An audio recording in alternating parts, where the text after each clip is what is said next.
desvío de fondos en creación de obras públicas, como se va a ver en el gobierno de José Balta, por ejemplo, donde el costo del Palacio de la Exposición fue altísimo, ¿no? Hubo un sobrecosto en esa obra, pero bueno, eh, ya eso se va a explicar más adelante. O sea, la corrupción en el Perú en esa época fue grandísima, o sea, se perdió mucho, se perdió demasiado. Eh, Llega ya 1866, el Perú tiene la guerra con España. Es una guerra algo interesante porque allí se crearía, creo yo, el primer símbolo patriótico que va a ser el símbolo de José Gálvez Egusquiza muriendo en la Torre de la Merced, ¿no? Muere en la Torre de la Merced y se crea, creo yo, el primer símbolo patriótico de Unión Peruana, que es José Gálvez Egusquiza. Otra cosa que podemos mencionar, por ejemplo, es que después de 1866 empezaría la crisis económica en el Perú. La guerra de España, la guerra con España había dejado fuertes gastos, había dejado mucha destrucción material.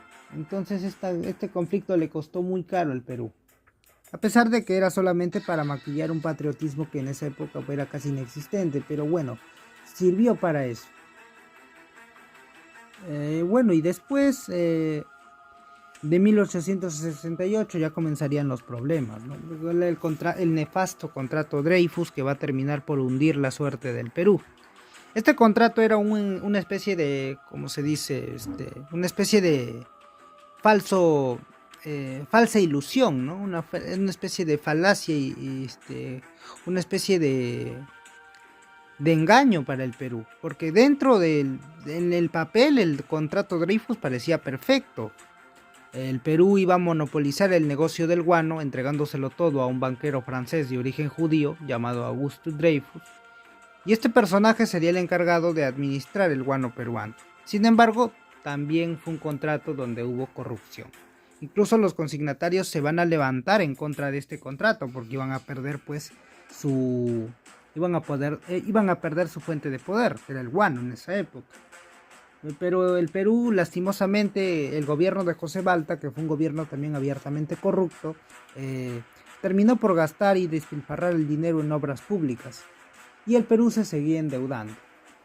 Para 1876 la deuda llegó a tanto que el Perú era no apto para créditos, o sea, no podíamos prestarnos dinero.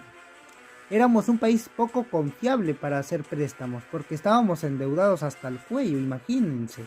O sea, era terrible la situación del Perú. El Perú no era un país confiable. Muchas potencias europeas estaban pues en contra de darle